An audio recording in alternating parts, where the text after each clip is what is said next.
O Senhor esteja convosco. Ele está no meio de nós. Proclamação do Evangelho de Jesus Cristo segundo Lucas. Glória a vós, Senhor.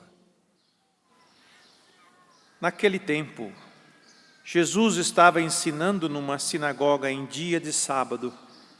Havia aí uma mulher que fazia 18 anos, estava com um espírito que a tornava doente.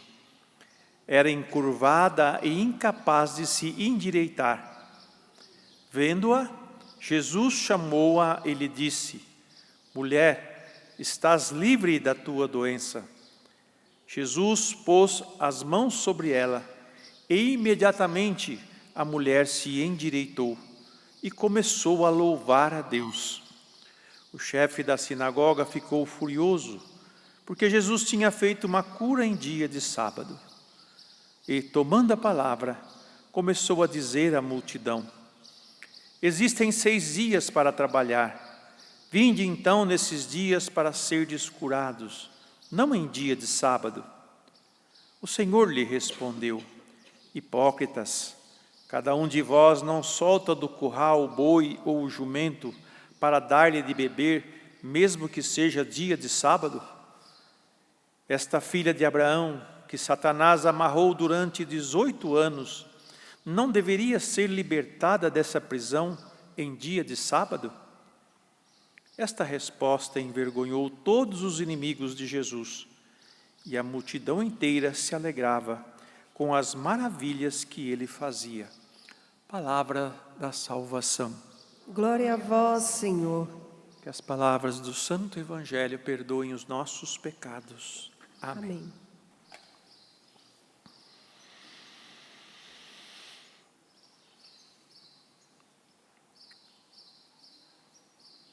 Às vezes, nós lendo os Evangelhos e nos prendemos numa atitude de Jesus, onde ele cura uma enfermidade.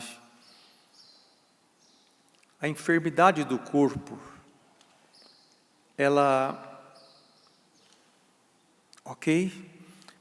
precisamos da cura.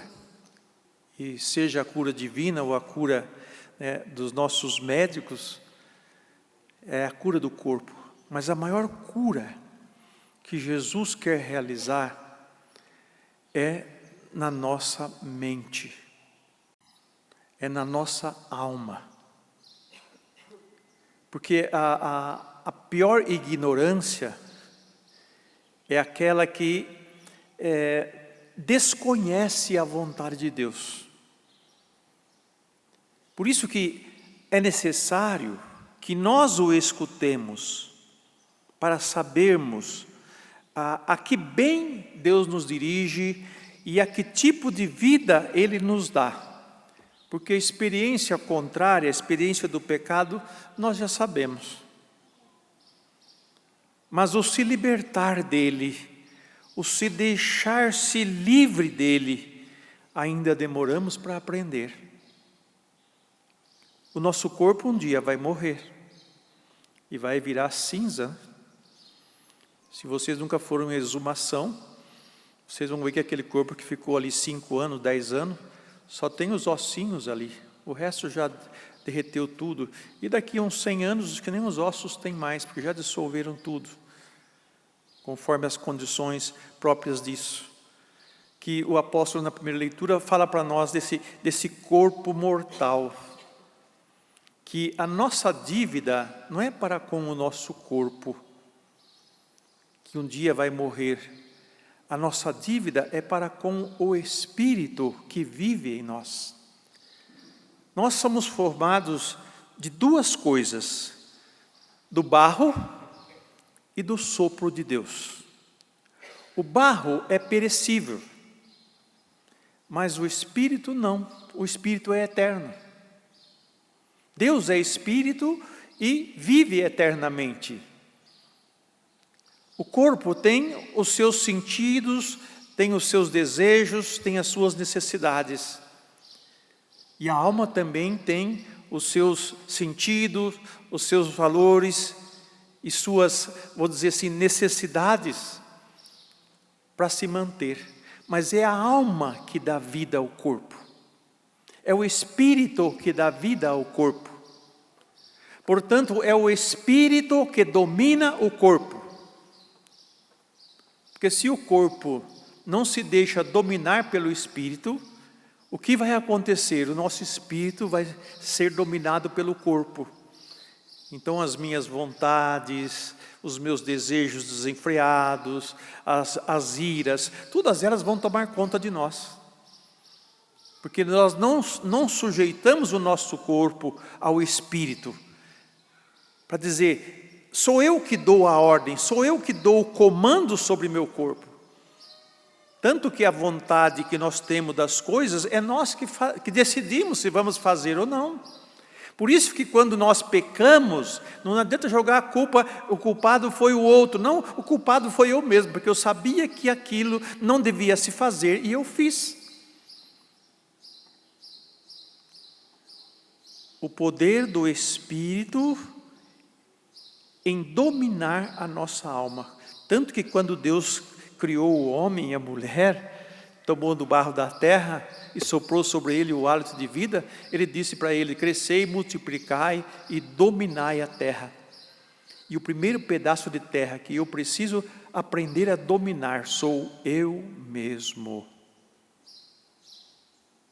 Se eu não domino a minha gula, eu peco pela gula. Se eu não domino meus desejos, eu peco pelos meus desejos. Se eu não domino a minha cobiça, eu peco pela cobiça. Se eu não domino a minha sexualidade, eu acabo cometendo pecados contra ela. Não é negar, é dominar. E ter o domínio significa ser o senhor daquilo.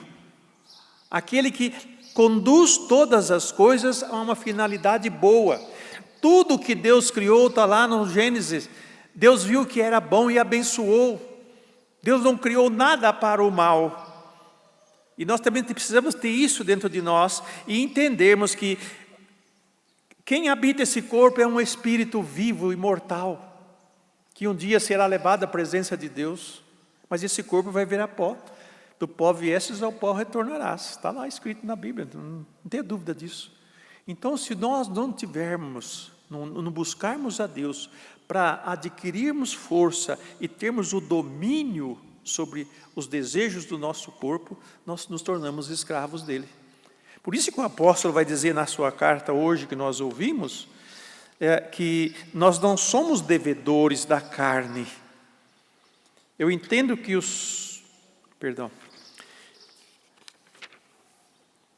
Irmãos, temos uma dívida, mas não para com a carne, para vivermos segundo a carne. Como o mundo prega hoje, né? Eu tenho que satisfazer as minhas vontades, os meus desejos, então nada é proibido, tudo você pode fazer. Como se nada trouxesse consequências e mal para nós, mas nós somos espirituais. E é o Espírito que dá vida a esse corpo. E se eu não controlá-lo, e se eu não domesticá-lo, vou dizer assim, eu me torno escravo dele. Aí não sou um homem livre, não sou uma mulher livre. Porque o que domina em mim são as minhas paixões, os meus desejos, a minha concupiscência. E como ser espiritual que nós somos, criados por Deus à sua imagem e semelhança, fomos criados justamente para conduzirmos esse corpo a uma finalidade boa. Como Deus criou o mundo e viu que tudo era bom, e o homem devia cuidar dessa terra ou do seu corpo e de tudo aquilo que está relacionado a ele, para atingir uma finalidade boa. E aí entra todos os aspectos da nossa vivência nesse mundo. Por que está acontecendo guerra? Por que tem divisão lá em casa? Por que há briga? Por que uns têm mais e outros não têm o suficiente? Sabe? Aí começam as disputas, eu tenho que saber mais que os outros, eu tenho que poder mais que os outros. De onde vêm essas coisas? Jesus mesmo fala assim, de onde vêm os crimes, os adultérios e tudo mais? Não vem do vosso coração? É dele que vocês se contaminam. Mas o homem e a mulher, dominado pelo Espírito, conduzido pelo Espírito, ele tem o domínio dos desejos da sua carne e satisfaz os desejos na medida justa e perfeita que traz realização e não só prazer, porque o prazer acaba, a realização não acaba. Uma pessoa realizada, gente do céu, que maravilha que é uma pessoa realizada. Ela está realizada, ela está completa, ela está cheia. Nada abala ela, nada tira ela da posse dessa realização. E justamente é o que a vida espiritual nos leva a uma profunda realização. Ah, mas nós somos privados de... Isso quem diz é quem não quer ser conduzido pelo Espírito. Ah, mas somos privados disso, disso, disso e disso. Não, o homem que é conduzido pelo Espírito de Deus jamais vai fazer uma coisa que vai desagradá-lo, ou que vai desagradar o outro, ou que vai ferir a sua própria dignidade, jamais. Então, o apóstolo vai dizer, nós não somos devedores à carne, para vivermos segundo a carne. Pois se vivermos segundo a carne, morreremos. Mas se pelo Espírito matardes o procedimento carnal, então vivereis. Matar. E o apóstolo muitas vezes vai dizer na sua carta, né, ou Jesus mesmo, quem não renunciar a sua vida e tomar a sua cruz e me seguir, não será meu discípulo, não poderá ser meu discípulo. Quer dizer, a vida nova que Jesus trouxe para nós, não é uma vida de sofrimento, não é uma vida de negação de si mesmo, não, ao contrário. Porque se morrer para mim mesmo, não é perder a minha dignidade, não é perder a minha humanidade, mas é eu dar o verdadeiro sentido a ela, o verdadeiro valor a ela diante de Deus. Mas que para a ação do pecado e para a ação da morte, nós não cedemos. Então, nesse sentido, Paulo vai dizer, nós estamos mortos para o pecado. O que significa dizer, estou morto para o pecado? Significa que se o pecado quiser agir em mim, ele não vai agir, porque vocês já viram um morto sair andando? O que se faz com um corpo morto? Nada. Não se consegue fazer nada com ele. Assim é nós em relação ao pecado. Estarmos mortos para ele, quer dizer, não darmos espaço de ação, não darmos momento para ele poder produzir em nós alguma coisa que venha nos ferir e ferir os outros. É nesse sentido. Todos aqueles que se deixam conduzir pelo Espírito de Deus são filhos de Deus. De fato, vós não recebestes um espírito de escravos, para recairdes no medo, mas recebestes um espírito de filhos adotivos, no qual todos nós clamamos, Abá, Pai, chamamos a Deus de Pai. O próprio Espírito se une ao nosso espírito, para nos atestar que somos filhos de Deus. Guarde, a minha origem, onde está? Ela vem de Deus, sou filho de Deus, e em Jesus eu me torno co-herdeiro com Cristo. Se eu sou herdeiro, porque eu estou à imagem e semelhança de Deus, com Cristo eu me torno co-herdeiro com Ele, quer dizer, eu participo junto com Ele do mesmo sofrimento que Ele passou, e assim como Ele padeceu, morreu, ressuscitou e está glorificado, nós também, que cremos nele, vamos passar pelo mesmo processo e sermos glorificados também como Ele foi glorificado. É melhor termos uma vida eterna junto de Deus do que uma vida eterna num lugar onde vamos nos sentir completamente abandonados ou sozinhos longe dele. Por isso que a religião, ela tem essa função de nos conduzir para essa vida que o Senhor Jesus conquistou para nós a preço de sangue e da sua entrega. Olhemos para Jesus crucificado e façamos a leitura. Por que Ele morreu na cruz? Por causa de quem e para quem que Ele morreu? Aí você vai descobrir que é para te salvar.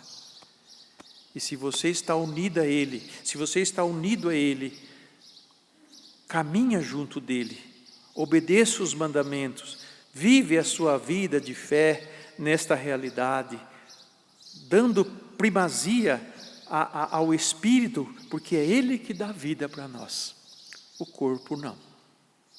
O corpo ele tende para a morte. Um dia chegará ao seu fim. E o que Deus não quer é a segunda morte nossa. A segunda morte é a morte eterna. A primeira morte é a passagem nossa dessa realidade finita para uma realidade eterna. E nessa realidade eterna, conforme eu fiz o meu caminho, quando eu chegar lá, ou eu vou para a eternidade junto de Deus, ou eu vou para a morte eterna longe de Deus. É assim que será o fim de todos nós. Que o Espírito Santo hoje renove em vossos corações a graça do vosso batismo e da vossa consagração a Deus para permanecer perseverantes na fé e fortes no Espírito para resistir a todas as tentações do maligno.